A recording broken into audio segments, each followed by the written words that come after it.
Mkasumi. Maliza. Hapana katika hao wote atakaye kosa kuwapo. Safi. Hapana moja atakaye kosa mwenzake. Kwa maana kinywa changu kimeamuru. Mimi nasema tafuteni katika kitabu cha Bwana mkafanya nini? Mkasumi. Yaani mimi nasema kama tutaelewa mpango wa Mungu lazima tafute katika kitabu cha Bwana tukafanya nini? Tukasumi. Tusome ndio tuweze kuelewa. Ndio maana kipindi hiki ni cha kusoma ijue Biblia yako. Na ndio maana nakukaribisha ili tuguzie imizo kidogo ubatizo wa kweli ambao nafikiria ndio mwalimu alikuwa amekusudia leo. Tutaweza kujua je, nafaa nifanye nini baada ya kusikia kweli ya Mwenyezi Mungu? Nimeelewa ya kwamba Yesu amenikubali kupitia neno lake, lakini nifanye nini baada ya kulisikia? Ndio maana kwa dakika kidogo tutaangalia ubatizo unaofaa katika Biblia. Halafu mwisho wa yote baada ya kuangalia mizo kidogo tutaanza kuitisha maswali na majibu. Ningeomba tu leo asante. Ningeomba leo ukuwe tayari kuuliza swali, maana tungetamani kupokea maswali leo. Njia ni mbili za kuuliza swali. Kuna unaweza kuja upewe microphone uulize swali, ama unaweza andika ulete hiyo karatasi isomwe ndio tuweze kujibu swali. Wacha tuweze kuomba ili tuweze kuanza fundisho la leo. Tunaomba. Baba wetu na Mungu tupendaye, Mungu mwingi wa rehema, tunakushukuru Yesu kwa ibada fadhili zako, kwa kuwa umwema, umetulinda ukatuongoza tena ukatufadhi. Tumeona uwepo wako na tena tumesikia sauti yako inapozungumza. Tena umekuwa nasi hata kipindi ambacho kimetangulia, na unazidi kuzungumza nasi ujumbe wako wa tumaini. Tunakuomba na kulilia Mwenyezi Mungu uliye wa rehema, tunapoanza kipindi hiki tunakuomba Roho wako aliye wa kweli atuongoze na kunyenyekevu Kristo maandiko matakatifu ambayo umekusudia jioni ya leo wana wako wasikie, tena kuya kusikia tuweze kuelewa wakifanya uamuzi. Yesu tukumbushe kupitia Roho wako. Hansa nasi mpaka mwisho unapotusamea dhambi zetu. Msomaji pia naye mshikilie kwa utukufu wa jina lako, ukishikilia pia vyombo pamoja na hali ya anga, katika Yesu tumeomba na kuamini. Amen. Yesu alipokuwa anatoka duniani anaacha kazi kubwa ifanyike duniani, na anapoacha hii kazi anaachia wanafunzi na anatuachia pia nasi kipindi cha mwisho kazi ile ile. Maana Yesu aliyekufa lazima injili yake ingeendelea duniani, maana muasisi wa injili alikuwa Kristo mwenyewe. Anapokuja duniani akaanza kutangaza kweli yake, akihubiri injili ya tumaini. Hebu sikize kitabu cha Marko 1 mstari ni ule wa 14 inasemaje? Hata baada ya Yohana. Inasemaje? Hata baada ya Yohana kutiwa gerezani, Yesu akaenda Galilaya. Yesu akaenda katika mji wa Galilaya akihubiri habari njema ya Mungu. Akihubiri habari njema ya Mungu akisema, wakati umetimia. Anaambia watu wakati umetimia na ufalme wa Mungu umekaribia. Safi. Tubuni. Sasa sikiza, hatua ya kwanza kwa yote ameamini injili. Yesu anasema tubuni na kuiamini injili. Na kuiamini nini? Injili. Na kuiamini nini? Injili. Sasa angalia, hatua ya kwanza ya mhubiri anafaa ni kuhubiria mtu akiamini injili. Biblia inasema kuna hatua ya pili, lakini hatua ya kwanza ni kusikia, hatua ya pili ni kuamini, hatua ya tatu ndio jioni ya leo tunataka kuangalia ubatizo sahihi wa Biblia. Maana leo tukiangalia dunia tunayoishi, shetani ashakoroga akili za watu, batizo zimekuwa nyingi mwalimu wangu, si ndio? Naam. Ukiangalia duniani kuna wale, ukienda mfano, nimesema nini? Mfano ukiingia mahali inaitwa Butere mwalimu wangu, Western, ukiingia wapi? Butere, Western. Tuko pamoja? Naam. Kuna imani moja utapata wao wakifanya ubatizo lazima ulete kuku. Nimesema nini? Ulete kuku. Ulete kuku mzima, uchinje, upike na uweke supu mingi. Mhubiri anayekuja kukubatiza akula hiyo kuku mzima, akunywe supu, halafu baada ya kukunywa supu anakaa dakika kidogo, unatoka nje anapanda kwa mti. Anapanda kwa nini? Kwa mti.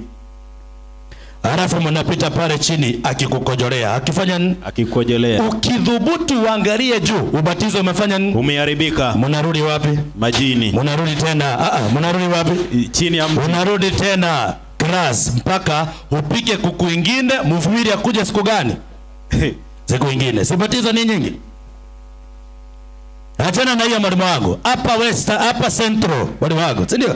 Kuna imani iko wanaamini ukienda kubatizwa, ukienda kufanya kubatizwa. Ukienda kubatizwa lazima ukifika pale anayekubatiza unaambiwa ameesha kucha vizuri, zikuwe refu, zikuwe nini? Refu. Zikuwe refu. Ukifika pale mhubiri anachukua inaitwa nini? Price. Anashika kucha, anaanza kungoa moja. Halafu uking'olewa kuna andiko linasomwa. Andiko linafanya linasomwa. Mathayo 24:13 sikia. Inasema 24:13. Safi. Inasema na mwenye nasema lakini mwenye kuvumilia hata mwisho. Unasomewa andiko linasema mwenye kuvumilia hata mwisho ndiye atakayeokoka. Maana wanaamini uking'olewa kucha 3 za mkono wa kulia wewe umekamilika, umebatizwa. Yesu anasema aaminie na kubatizwa atafanya nini? Ataokoka. Marko 16:15. Yesu alipoanza kuhubiri akapatiana injili ihubiriwe. Mtu akiamini lazima atubu, akitubu lazima abatizwe. Marko 16:15. Sikia. Akawaambia Yesu alipomaliza kuhubiri, Yesu pia maana alipomaliza kuhubiri watu wakaamini. Yesu pia alibatiza, sio? Na wakaacha kazi iendelee duniani, ikafanywa na nani wengine? Hebu sikiza, anapatia na ujumbe kwa mitume akisema haaminia na kubatizwa ataokoka.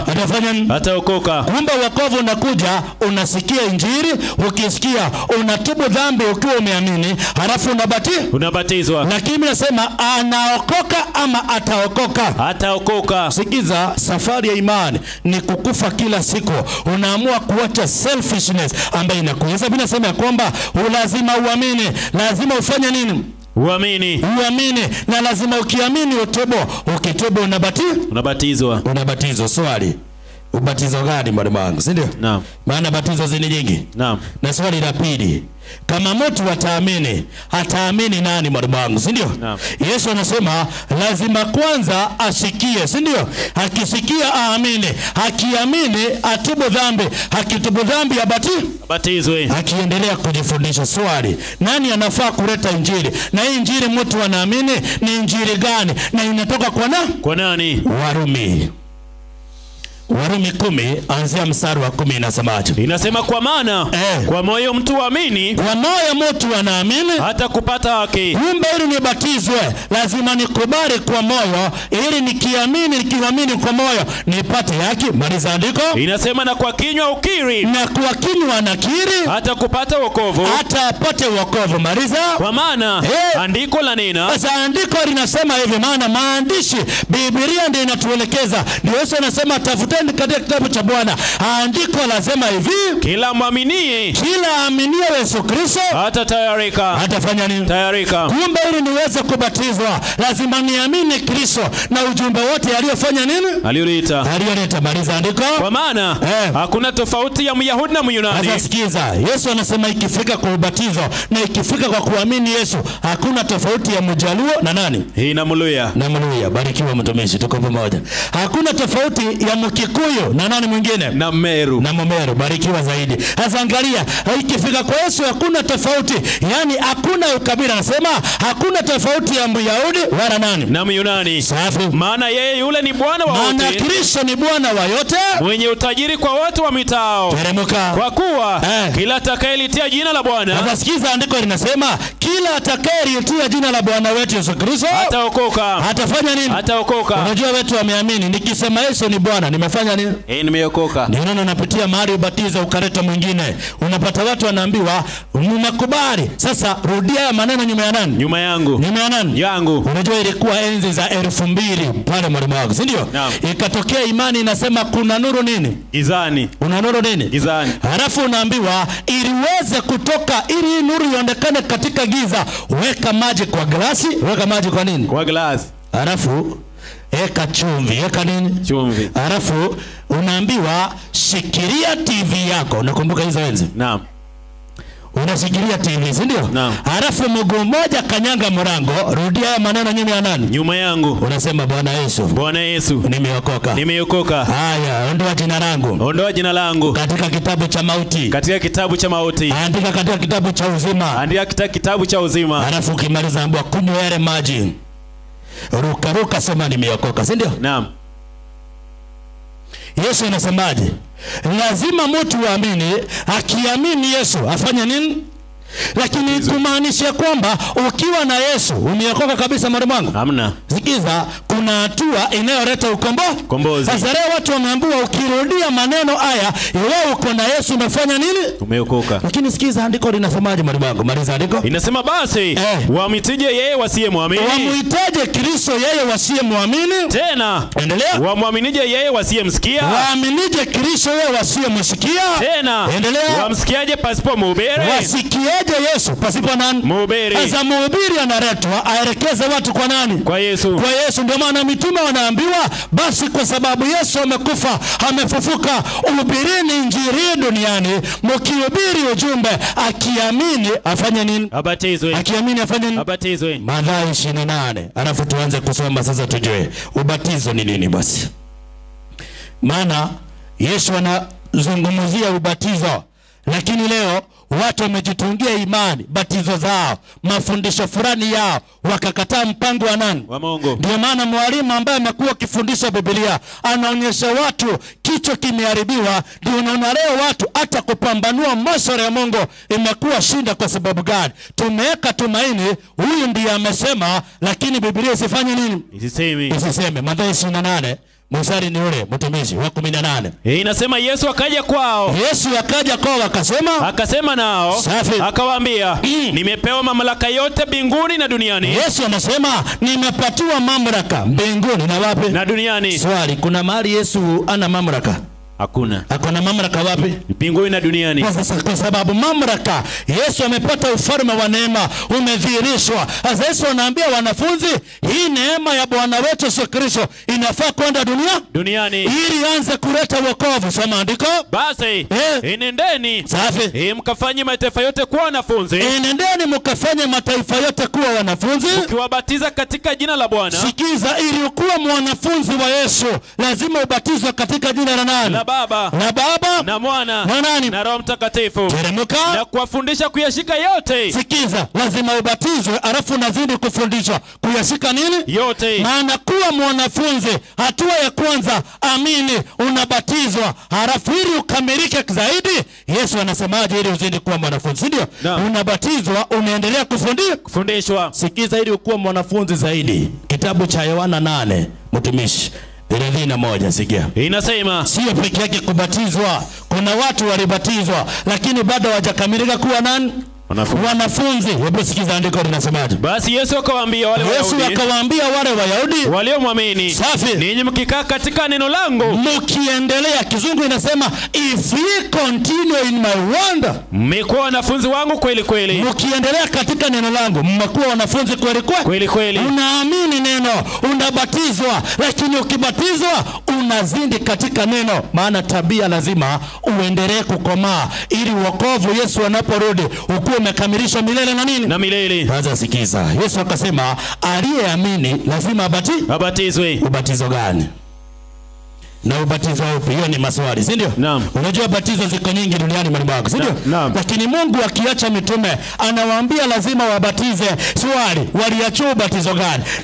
Hizi batizo nyingi mwalimu wangu, ama ni ubatizo gani mwalimu wangu, si ndio? Naam. Hebu sikiza kitabu kile cha Waefeso 4 anzia mstari wa 4 inasemaje? Inasema Waefeso 4:4. Biblia takatifu inasema mwili moja. Yesu anasema mwili wake ni nani? Ni moja. Sasa mwili aliyouacha ambao ulikuwa ukiangalia mwili uko na nyanja tofauti, si ndio? Kuna kichwa, kuna mikono, kuna macho, si ndio? Sasa huu mwili ni nini mwalimu wangu, si ndio? Maana Kristo akiacha kila kitu kimekuwa kimoja. Lakini baada ya Yesu kutoka, baada ya Yesu kupaa kurudi mbinguni, umoja uliokuwa wakazi kazi ya Yesu ukaanza kuharibiwa. Hebu sikiza, mwili mmoja unasimamia nini? Wakolosai 1:18 inasema naye Kristo Yesu ndiye kichwa cha mwili. Yesu ndiyo kichwa cha mwili, yani nini? Cha kanisa. Kumbe Kristo akitoka aliacha mwili mmoja. Kanisa gani? Moja. Sasa lile kanisa akalipatia nini? Teremka na andiko wa Efeso 4:4. Na roho moja. Akaacha roho moja kama mlivyoitwa katika tumaini moja. Aliacha mwili moja, kanisa moja, si ndio? Roho moja, si ndio? Naam. Swali, unajua leo roho duniani ziko nyingi, sio zaidi ya moja, si ndio? Kuna ule anashika watu kama ugonjwa wa stroke. Mara moja unakauka, unafanya nini? Unaanguka. Si ndio? Naam. Kuna hizo roho duniani. Lakini bado tunasema tuko katika imani gani? Yesu anasema roho moja, maliza. Inasema na kama mlivyoitwa katika tumaini moja la wito wenu. Anasema tumaini la lile kanisa ni moja, na tumaini tunajua ni umarejeo wa Kristo mara ngapi? Ya pili. Hapo sikia, tumaini moja. Inasema ima Bwana moja. Akaacha Bwana moja. Imani moja. Imani moja. Ubatizo moja. Na ubatizo gani? Moja. Kumbe kwa Biblia ubatizo ni gani? Ni moja. Leo kuna ubatizo wa kuruka moto, si ndio? Ukiruka moto unaambiwa umebatizwa. Kuna ubatizo wa kupitishwa na bendera kama safari radi. Huwa unaambiwa umefanya nini? Umebatizwa. Kuna ubatizo wa kusalimiwa mtu kwa mkono. Unaambiwa umefanya nini? Umebatizwa. Swali, ubatizo gani mmoja ambao Kristo anasema unafaa kuwa duniani, unafaa kupatikana kwa anayemwamini? Swali mtumishi, si ndio? Maana tunataka kujua ubatizo mmoja, si ndio? Swali, ubatizo ni nini kwanza kabla tuende kwa ubatizo mmoja, si ndio? Ubatizo ni nini? Ni nini? Ubatizo ni nini mwalimu wangu, si ndio? Warumi 6 anzia mstari wa kwanza. Ubatizo ni nini? Inasema 6:1. Warumi. Tuseme nini basi? Tuseme nini basi? Tudumu katika dhambi. Sasa Paulo anauliza, tudumu katika dhambi ili neema izidi kuwa nyingi? Safi. Hasha. Sisi tulioifia dhambi. Sasa sisi tuliokubali kufia dhambi. Kumbe anayeamini anatubu, anaamua kufia nini? Dhambi. Sasa maliza, sisi tulioifia dhambi tutaishije tena katika dhambi? Teremka. Afahamu ya kuwa sisi sote. Sasa sikiza, akifahamu ya kuwa sisi tuliokuwa wa dhambi, sisi zote tuliobatizwa katika Kristo Yesu. Sasa waliokubali kufia dhambi walibatizwa katika nani? Kristo Yesu. Teremka. Tulibatizwa katika mauti yake. Kumbe ubatizo ni nini? Hii ni mauti. Ubatizo ni nini? Kuzikwa. Ubatizo ni kuzikwa. Swali, unaweza zikwa halafu mikono na kichwa iko nje? Hapana. Biblia inasema ubatizo ni nini? Ni kuzikwa. Ubatizo ni nini? Kuzikwa. Ubatizo ni nini? Kuzikwa. Lakini kuna watu hawakuzikwa, mwalimu wangu, si ndio? Kuna watu walienda pale wakaoga uso. Wakaoga nini? Uso. Wakaoga uso. Wengine wakaosha kichwa, si ndio? Wakasema wamefanya nini? Wamebatizwa. Anasema si watu fahamu ya kuwa sisi sote tuliozikwa katika nini? Kristo Yesu. Basi tulizikwa pamoja naye kwa njia ya ubatizo. Kumbe ubatizo ni kuzamishwa. Ndio maana jina batizo, yani jina baptism mwalimu, si ndio? Ni jina la Kigiriki mwalimu, si ndio? Linamaanisha kuzamisha ndani ya maji mengi. Ndio unaona ya kwamba ubatizo ni kuzikwa, na anayezikwa ni mwenye amefia nini? Dhambi. Amefia dhambi, amekubali kuacha hiki, akatubia dhambi, anazikwa. Maanake anazikwa. Swali, anazikwa kwa mchanga ama anazikwa nini, si ndio? Anazikwa wapi? Sikiza polepole ndio uweze kujua. Ubatizo Yesu anaopatiana ni kumaanisha lazima nikubali mimi tabia yangu, mimi ni muasi, lakini nimepokea Yesu kwa imani, nimemwamini, ningetamani Yesu anisamehe. Akikusamehe anasema unaposamehewa lazima ubatizwe. Ubatizo maana ziko mbili mwalimu, si ndio? Kuna ubatizo wa maji na kuna ubatizo wa nini? Wa moto. Wa roho mwalimu, si ndio? Na ubatizo unaotangulia ni wa roho, ukupitia conviction na conversion ya Roho Mtakatifu, unafia dhambi, alafu unaingia ubatizo wa kuzamisha ndani ya maji nini? Mengi. Ndani ya maji nini? Mengi. Swali, unazikwa wapi, si ndio? Kitabu ni kile cha Yohana mtumishi. Yohana 3. Anzia pale, mstari ni ule, ama Mathayo 3 ni nzuri. Anzia Mathayo 3. Maana ubatizo ni kuzikwa. Swali, mtu anazikwa wapi, si ndio?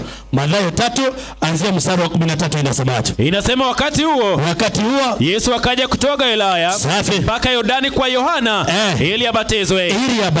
Lakini Yohana alitaka kumzuia Yesu akisema, mimi nahitaji kubatizwa na wewe, naye waje kwangu? Nawe Yesu Kristo unakuja kwa nani? Kwangu. Sasa Yesu anapokuja ilianza kufanya kazi yake ukombozi, ya kuendelea kumkomboa mwanadamu aanze ministry yake duniani, ilibidi pia naye afanye nini? Abatizwe. Akaingia katika mto Yordani. Maana Yohana alikuwa anabatiza pale.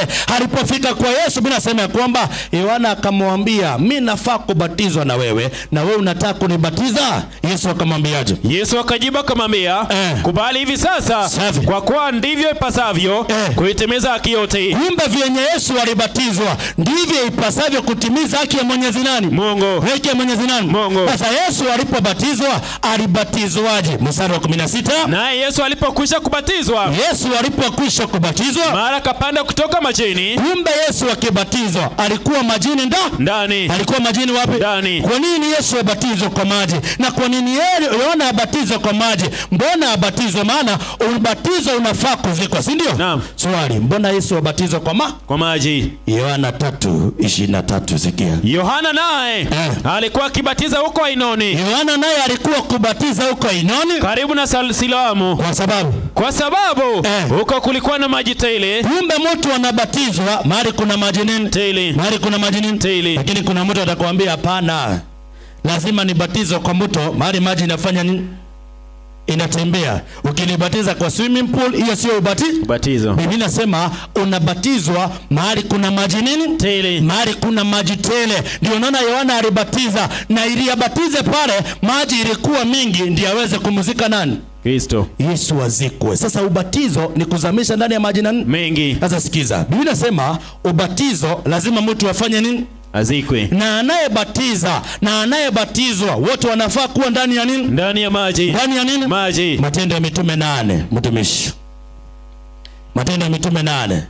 Sasa ujibatizangi, unajua kuna mahali unaenda unapata mtu anasema mimi nimekuja, mhubiri anakuambia umekuja kubatizwa, aingia kwa maji. Mhubiri yako pale anakuambia wewe batize. Hapana. Anayebatizwa na anayebatiza wote wanafaa kuwa ndani ya nini? Ndani ya maji. Ndani ya nini? Maji. Hebu sikia Matendo ya Mitume 8 anzia 34. Inasema yule towashi akamjibu Filipo.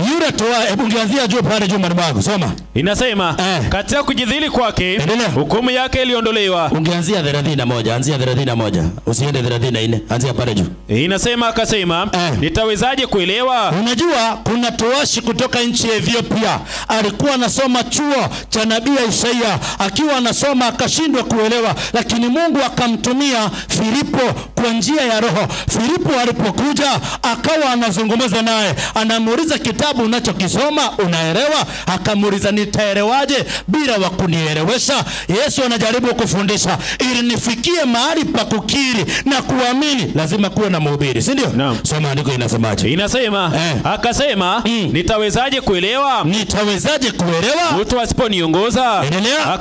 Akamsihi Filipo, akamwambia Filipo hivi apande kuketi pamoja naye. Filipo akaambiwa panda kwa lile gari, kana mimi nieleweshe. Maliza. Na fungu la maandiko hilo kwa kilisoma ni hili: aliongozwa kwenda machinjoni kama kondoo. Hiyo ni Isaia 53 ambaye hakuwa anaielewa. Soma andiko. Na kama vile mwana kondoo alivyo kimya mbele yake amkatai manyoya, hivyo yeye naye afunui kinywa chake. Katika kujidhili kwake hukumu yake iliondolewa. Ni nani atakayeeleza kizazi chake? Sasa sikiza, alipoelewa mstari wa 34 sasa. Yule towashi akamjibu Filipo akasema. Yule towashi akamwambia Filipo hivi, na kuomba nabii huyu asema maneno haya kwa habari ya nani? Anamuuliza huyu ujumbe anazungumza anasema kwa habari ya nani? Ni habari zake mwenyewe au za mtu mwingine? Filipo akafunua kinywa chake. Sasa Filipo anamwambia hivi, naye akianza kuandika lilo hilo akamhubiri habari njema za Yesu. Wakawa wakiendelea njiani. Sasa akamwambia upendo wa Yesu, vile Yesu alikufa mpaka msalabani. Wakiwa katika barabarani wakafika mahali penye maji, wakaona maji. Sikia, wakitembea afuta kusikiza, akaelewa habari za Yesu. Wakaona nini? Maji. Wakaona maji. Safi. Yule towashi akasema. Yule towashi akamwambia Filipo maji. Tazama, maji haya ni nini kinachonizuia nisibatizwe? Sikiza, namuuliza kuna kitu inaweza nizuia nisibatizwe? Filipo akasema ukiamini kwa moyo wako wote inawezekana. Akamwambia, akajibu akanena, naamini ya kwamba anaamini ya kwamba Yesu Kristo Kristo ndiye mwana wa Mungu. Akaamuru lile gari lisimame, na wote wakatelemka wote wawili majini, Filipo na yule towashi, naye akambatiza. Kumbe anayebatizwa ambaye ameamini, lazima anayebatizwa na anayebatiza wote wakuwe ndani ya nini? Maji. Ndani ya nini? Maji. Na ili niweze kubatizwa lazima nikuwe nimetubia dhambi, nikaamini. Swali mtumishi, nimesema nini? Swali. Unajua Biblia inasema anayebatizwa na anayebatiza, si ndio? Wote wanafaa kuwa ndani ya nini? Ndani ya maji. Lakini kuna mtu alinyunyiziwa maji kwa kichwa Maribago, si ndio? Na unasema ulibatizwa. Biblia inasema anayebatizwa na anayebatiza wanafaa kuwa ndani ya nini? Ndani ya maji. Sasa mpendo, nataka unisikize. Kama unaamini ulibatizwa ubatizo wa kweli kwa kunyunyiziwa, na unaamini ni ubatizo wa nini? Wa kweli. Na kama ni wa kweli, yeye na aliyekubatiza nyote mlimafaa kuwa ndani ya nini? Ndani ya kikombe. Ndani ya kikombe ama jug. Maana anayebatiza na anayebatizwa wote wanafaa kuwa ndani ya nini? Ndani ya maji. Ndani ya maji. Ubatizo wa kweli. Biblia inasema anayebatiza wote wanafaa kuwa ndani ya nini? Maji. Maji, si ndio? Na anayebatiza ni mtu amefanya nini? Ameamini, si ndio? Swali mtumishi, mtoto anaweza amini? Hawezi. Lakini kuna watu wanasema nilibatizwa nikiwa nani? Mtoto. Nikiwa mtoto. Hujabatizwa, ni vile hukuoga nyumbani ukaenda kuoga wapi? Kanisani. Bwana Yesu asifiwe. Amina. Watu wa Mungu, Bwana Yesu asifiwe. Amina. Kama ulibatizwa ukiwa mtoto, au hujafanya nini? Hujabatizwa. Anayebatizwa ni mtu amefanya nini? Ameamini. Mtoto hawezi fanya nini? Hawezi amini. Sasa kama mtoto hawezi amini, anafaa kubatizwa? Hapana. Sasa kama mtoto hafai kubatizwa, nini mtoto anafaa kufanyiwa? Mathayo 19:13. Ndipo akaletewa watoto wadogo. Yesu akaletewa watoto wadogo ili aweke mikono yake juu yao. Kumbe watoto wadogo wanaekelewa nini? Mikono. Hawafanyi nini? Hawabatizwi. Sasa kama ulibatizwa ukiwa mtoto mdogo, hujafanya nini? Hujabatizwa. Ni imani ulibabaishiwa, lakini hujabatizwa. Yesu anasema lazima ubatizwe mara ya pili. Bwana Yesu asifiwe. Amina. Katika ule ubatizo wa kweli wa kuzamisha ndani ya maji nini? Mengi. Maliza andiko tuulize. Yesu ulipoletea watoto uliwabatiza. Wanafunzi walipoona watoto wanakuja wakasema, ondokeni msikuje kwa Yesu. Yesu akasemaje? Soma. Inasema ili aweke mikono yake juu yao na kuwaombea. Wanafunzi wake wakamkemea. Lakini Yesu akasema hivi, wacheni watoto wadogo waje kwangu. Acheni watoto wadogo waje kwa Kristo, kwa maana wala msiwazuie. Kwa maana walio mfano wa hao watoto ufalme wa mbinguni ni wao. Akaweka mikono yake juu yao. Yesu akaekea watoto mikono, akatoka huko. Kumbe kwa Biblia watoto wafanye nini? Hawabatizwi. Watoto wanaekelewa nini? Mikono. Yani wanapokelewa kanisani. Sasa shetani akaleta batizo badia, akaanza kuondoa watu kwa imani. Timotheo wa kwanza 4:1, sikia. Basi Roho anena waziwazi ya kwamba nyakati za mwisho, siku zetu, wengine watajitenga na imani ya Kristo, wakisikiliza roho zidanganyazo na mafundisho ya mashetani. Angalia, shetani akaleta fundisho la kudanganya watu eti mtoto anafaa abatizwe. Mtoto anapokelewa, anaombewa, anarudi nyumbani baada ya kufikisha muda. Dunata Yesu hangebatizwa akiwa mtoto. Alipokelewa na Simeoni, na alipopokelewa katika hekalu akafanyiwa child dedication. Alipopokelewa kwa hekalu, Yesu anapotimia miaka fulani akawa amekomaa, anaweza pambanua, ndio Yesu anabatizwa. Bwana Yesu asifiwe. Lakini leo watu wanabatizwa, kuna wale walibatizwa wakiwa watoto, haujabatizwa. Swali, kama nilibatizwa hivyo na sikujua, Mungu hajakuhukumu. Kitu anasema ni gani? Rudi tena kwa ubatizo wa kweli. Amini ujumbe unaohubiriwa. Kubali tena Yesu Kristo, maana saizi unaweza jipambanulia. Hamua, na ukiamua mwalimu wangu, si ndio? Unafanya nini? Unabatizwa. Ndio kuna watu watasema hapana, wazazi wangu wataanza kuniingilia mtumishi, si ndio? Naam. Lakini Yesu anasema hajakuja kuleta amani duniani. Unajua kuna watu wanasema mambo sawa sawa, Yesu kiwa enzini, mambo sawa sawa. Luka 12:49, sikia. Inasema 12:49, nimekuja kutupa moto duniani. Yesu anasema amekuja kutupa moto duniani, na ukiwa umekwisha washwa, na kama ule moto umeanza kuwaka, nitakalo nitakalo zaidi? Nini nitakalo zaidi? Maliza. Lakini nina ubatizo unipasao kubatizwa. Yesu anasema ako na ubatizo umpasao kufanya nini? Kubatizwa. Teremka. Nami nina dhiki. Nami nina dhiki. Kama nini hata utimizwe? Unajua ubatizo Yesu alio anabatizwa. Anabatizwa kwa sababu ya dunia ili aifie. Lakini sikiza anasema nina dhiki hata ule utimia. Je, mwadhani ya kwamba? Yesu anauliza, je, mnadhani ya kwamba nimekuja kuleta amani duniani? Nimekuja kuleta amani duniani. Yesu anasemaje? Nawaambia, la sivyo, bali mafarakano. Yesu anasema imani yake inaleta nani? Mafarakano. Ukielewa imani ya Yesu, uamue kumfuata. Imani ya Yesu lazima ilete makundi mangapi? Mawili. Makundi mangapi? Mawili. Makundi mangapi? Mawili. Unajua watu watanielewa mwalimu wangu, si ndio? Kila kizazi giza ikionekana, Yesu amekuwa akijaribu kuleta mafarakano kuonekana makundi mangapi? Mawili. Makundi mangapi? Mawili. Na anapoleta makundi mawili, kuna wale watakubali njia ya Yesu na kuna wale watafanya nini? Watakataa. Teremka na andika. Inasema kwa kuwa tokea sasa. Yesu anasema kwa sababu ya imani aliyoileta na ubatizo alioleta duniani, kwa kuwa tokea sasa Yesu akiwa duniani, katika nyumba moja, katika boma moja watakuwamo watu watano wamefarakana. Watakuwa watu watano wamefarakana. Inasema watatu kwa wawili. Watatu kwa wawili. Wawili kwa watatu. Watafarakana baba na mwanawe. Itabidi baba afarakane na mtoto kwa sababu mtoto ataelewa imani ya nani? Ya kweli. Ya kweli. Watafarakana baba na babaye. Na mwana na babaye. Sikia. Mama na binti yake. Safi. Na binti na mamaye. Mkwe mtu na mkwewe. Sasa imani ya Yesu inaleta mafarakano. Sasa kama ulibatizwa ukiwa mtoto utafanya nini? Hujabatizwa. Yesu anasema lazima ubatizwe, lakini kwa ubatizo wa kweli. Matendo ya Mitume 19 mstari wa kwanza. Inasema ikawa. Unajua watu watasema nitabatizwaje mara ya pili?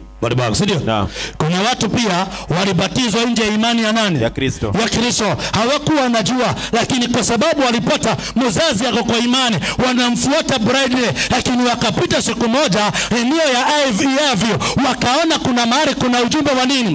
Wakasikiza, wakaamini ujumbe wa Biblia. Inabidi uache imani ya nani? Ya mzazi. Ukubali imani ya nani? Ya Kristo. Sasa unapoikubali, hata kama ulibatizwa kule, lazima ubatizwe mara ya ngapi? Ya pili. Lakini katika imani ya kweli. Matendo ya Mitume 19:1. Sikia. Ikawa Paulo alipokuwa Korintho, Paulo akisha kupita kati ya nchi za juu, akafika Efeso.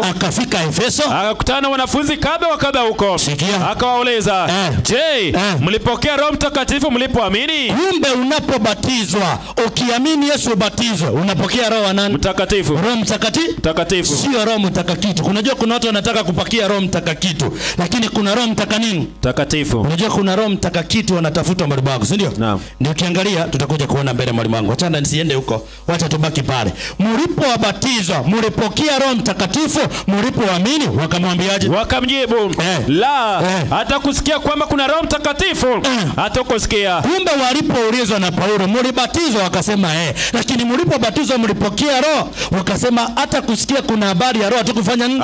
Sasa Paulo anashangaa na uliza, basi mlibatizwa ubatizo gani? Unajua Paulo alishangaa, maana alijua hawa kweli japokuwa nasema walibatizwa, hawakubatizwa katika kweli. Kuna shinda mahali, si ndio? Unajua kuna watu pia wanasema tulibatizwa lakini Roho hawana, si ndio? Naam. Hawana tunda la nini? Hawajakubali maagizo ya nani? Ya Mungu. Sasa swali, Paulo anauliza, basi mlibatizwa ubatizo gani? Inasema, akawauliza, basi mlibatizwa kwa ubatizo gani? Wakasema, kwa ubatizo wa Yohana. Kwa ubatizo wa Yohana. Paulo akasema, Yohana alibatiza kwa ubatizo wa toba. Akamwambia, nyinyi mkisema mlibatizwa ubatizo najua wa Yohana, Yohana alibatiza kwa ubatizo wa nini? Wa toba. Lakini akiwaambia watu wamwamini yeye atakaye kuja nyuma yake, yani Yesu. Waliposikia haya, waliposikia kumbe hatukubatizwa katika toba, wakafanya nini? Wakabatizwa kwa jina la Bwana Yesu. Wakabatizwa mara ya pili kwa jina la nani? La Bwana Yesu. Kumbe ninapobatizwa mahali sijaelewa imani ya kweli ya Biblia, sijajipambanulia, sijajua venye Mungu anataka, inafaa nirudi nibatizwe mara ya ngapi? Ya pili. Sio makosa kubatizwa mara ya ngapi? Ya pili. Lakini nikijielewa. Bwana Yesu asifiwe. Amina. Swali, ni lazima mtu abatizwe? Unajua kuna swali watu wanauliza hivyo. Ni lazima mtu abatizwe? Na wanasema sio lazima mtu abatizwe, bora niko na Yesu niko nini? Sawa. Yohana 3 anzia mstari ule wa 2. Sikia. Inasema basi tuanzie moja. Safi. Basi palikuwa na mtu mmoja Mfarisayo, jina lake Nikodemo, mkuu wa Yahudi. Huyo alimjia usiku akamwambia. Huyo alikuja, hakukuja mchana maana alihofia wazee na viongozi wa dini watamuona, si ndio? Akakuja usiku akamwambia Yesu, Rabi, twajua ya kuwa mwalimu umetoka kwa Mungu, kwa maana hakuna mtu awezaye kuzifanya ishara hizi uzifanyazo wewe isipokuwa Mungu yupo pamoja naye. Yesu akajibu akamwambia. Yesu akamwambia hivi, amina amina nakwambia, hakika nakwambia, mtu asipozaliwa mara ya pili hawezi kuona ufalme wa Mungu. Kumbe usipozaliwa mara ya pili hauwezi kuona ufalme wa Mungu. Sasa yule mzee akashindwa, mimi mzee hivi naweza ingia tumbo ya mama yangu? Akamuuliza Yesu swali, si ndio? Naam. Sikia. Nikodemo akamwambia, awezaje mtu kuzaliwa akiwa mzee? Awezaje kuingia tumboni mwa mamae mara ya pili akazaliwa? Yesu akajibu akasema, amina amina nakwambia, hakika nakwambia Nikodemo, mtu asipozaliwa kwa maji, asipozaliwa kwa maji na akubali kazi ya Roho Mtakatifu na kwa Roho, hawezi kuingia ufalme wa Mungu. Kumbe lazima ubatizo, maana bila ubatizo hakuna ufalme wa nani? Wa Mungu. Ufalme wa nani? Wa Mungu. Lazima uamini ubatizo. Kuna watu wako hapa hawajaibatizwa. Yesu anasema lazima ubatizwe. Kuna watu walibatizwa wakiwa watoto, haujabatizwa. Yesu anasema lazima ufanye nini? Batizwe. Kuna watu walibatizwa wakarudi nyuma, backsliders, ambao wako wanajua hii ndio njia lakini wamekosea. Yesu anasema lazima urudi kwa nini? Kwa maji. Na Yesu amekuja kutafuta kwa hii town. Kuna watu wanakuambia, wale watu wanahubiri, najua wale watu ni wa kanisa yangu, si ndio? Lakini yako na miaka kama 3 hajaingia kanisani. Rudi kwa maji ubatizwe na utubu dhambi. Bwana Yesu asifiwe. Amina. Hatua ya kwanza ni kuamini, ya pili unatubu, ya tatu unabatizwa. Halafu unaendelea katika kweli ndio ukamilike kuwa mwanafunzi kweli. Lakini Yesu anasema hivi, mwalimu wangu, nafikiria hiyo tumeguzia ubatizo, si ndio? Petro wa kwanza 3:15, sikia. Inasema muwe tayari siku zote. Yesu anasema tuwe tayari siku zote kumjibu kila mtu aulizaye habari za tumaini hilo ndani yenu, lakini kwa upole na kwa hofu. Mungu anasema ukihubiri usitoke bila kuulizwa nini? Swali. Kuna mtu mahali ameona sijaelewa lakini kuna kitu inanisumbua, ningetamani mhubiri kukuuliza swali. Kuna mtu ana swali? Mtu Mungu, Bwana Yesu asifiwe. Kuna mtu ana swali? Wapendwa, ubatizo ni lazima. Ubatizo ni wa kuzamisha. Kama ulibatizwa kwingine, wengine wakakunywa supu, wengine wakang'olewa meno, wengine pia ndio unaona kuna imani, mwalimu wangu, Botkwel Migori, si ndio? Ukienda wanaamini ya kwamba lazima mtu ang'olewe meno 6 ya chini ili Yesu akikuja watambue kwa haraka. Unapata mtu anatembea ana meno ya chini 6, akikuongelesha unasikia hawezi ongea vizuri maana meno imefanya nini? Hakuna. Anasema alifanya nini? Alibatizwa. Kama ulibatizwa batizo kama hizo na ulifanya wengine wakarudia maneno, hatubatizwe kwa kurudia maneno, hatumkubali Yesu kwa kurudia maneno. Yesu anasema tunamkubali kwa imani, tunatubu dhambi. Sasa kama ulifanya hizo vitu zote pasipo kujua, Yesu anasema hajakuhukumu. Lakini jioni ya leo umejielewa, haujabatizwa, umekosea mahali na ungetamani Yesu nisaidie. Mkutano kabla hujaisha, mimi nimerudi nyuma, mimi sijabatizwa hata kama nilikuwa naamini nilibatizwa. Ningetamani Yesu pia nami nishike mkono niwe mmoja watakaobatizwa. Inua mkono juu mahali ulipo. Ningetamani Yesu akusaidie utembee, maana ungetamani sasa nishajua siku batizo nikiwa mtoto, si ndio? Nimekuwa tu nikiendelea tu kufanya vituko lakini sijafanya nini? Wengine tulibatizwa lakini tukaacha imani, wengine tumekosea. Yesu anatuita. Bwana Yesu asifiwe. Amina. Kuna watu wamekaa kanisani hata hawajasikia kazi ya Roho ikifanyika ndani ya maisha ya nani? Lakini walibatizwa. Lakini Yesu anasema sio makosa kurudi kwa batizo mara ngapi? Ya pili. Ukisoma mtu anaitwa Naaman kwa Biblia aliingia kwa maji mara ngapi? Mara 7. Lakini unaposoma Biblia inasema kwamba kuingia kwa yale maji mara 7 inaashiria ubatizo. Kuna wengi itabidi ubatizo mpaka mara 7 ndio dhambi iweze kufanya nini? Tuweze kumkubali Yesu kuwa waaminifu. Bwana Yesu asifiwe. Amina. Sio makosa kukuja kwa Yesu hata ikiwa ni jioni kama Nikodemo niweze kufanya nini? Ni wangapi wanasema jioni ya leo mhubiri kabla mahubiri hata kama sitatokea ningetamani tu hata ikiwezekana mtembee kwangu tuweze kuzungumza, maana kuna shida kwangu, lakini nafikiria nilibatizwa lakini siko sawa na Mungu. Ningetamani Yesu anisaidie. Uko pale ungetamani Yesu akusaidie ili tunaposimama kuomba sisi wote, maana masaa imeenda, si ndio? Nikimaliza kuomba ningeomba Milimani kwaya mnapokuja ili tuweze kumaliza. Simameni mlioketi.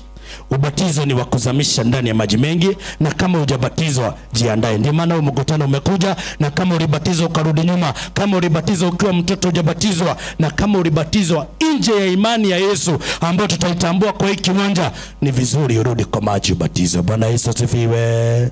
Bwana Yesu asifiwe. Wapendwa, Mungu amani awabariki. Naona masaa imeenda. Kesho pia ni siku tutakuja kuendelea zaidi, mwalimu akiendelea kupeperusha mafundisho ya Biblia ili tuweze kubarikiwa. Enda na itu nyumbani ukijua ubatizo ni wa maji nini? Maji mengi. Na anayebatizwa ni mtu aliyeamini, amekubali kweli, akaamua kufia dhambi, akaamua kuja kwa Yesu atakasike, Yesu akimuongoza katika safari ya matumaini. Na kama ulibatizwa kwa hizo batizo badia, tumeona ni vyema ukubali Yesu, urudi kwa Yesu, uweze kuanza wema na Yesu Kristo, utakaswe na uweze kutembea na Kristo. Yesu anaporudisha ufalme wake mara ya pili upatikane uko sawa. Mungu amani awabariki. Tunaomba. Baba na Mungu tupendaye, jina lako litukuzwe. Tunakushukuru kwa wema na fadhili zako, umetulinda ukatuongoza tena ukatuhifadhi. Yesu, tumeona kwa kweli umetupatia ubatizo ambao tunafaa kubatizwa kila mmoja pasipo kuangalia jirani yake. Na unasema anayebatizwa ni individually. Unajua kuna watu wengi Yesu unatuonyesha watapotea kwa sababu tumeweka imani kwa mzazi zaidi ya neno la Biblia. Wengi tumeweka imani kwa mume zaidi ya neno la Biblia. Wengi tumeweka imani kwa mchungaji zaidi ya Biblia iseme. Wengi watapotea. Ndio maana unasema individually kila mtu amue. Kama ule towashi akaamua mimi naamini Yesu na niko tayari, hakuna kitu itanizuia. Hebu saidia watu wa hivyo. Wengi hawajabatizwa, wengi wamebatizwa batizo bandia, na ungetamani kuwasaidia. Zindi kujitukuza na kudhihirisha, na mwisho yote Kristo kikundi kilichokuja kutafuta katika hili eneo uwapokee kwa utukufu wa jina lako. Katika Yesu tumeomba na kuamini. Amen. Mungu amani.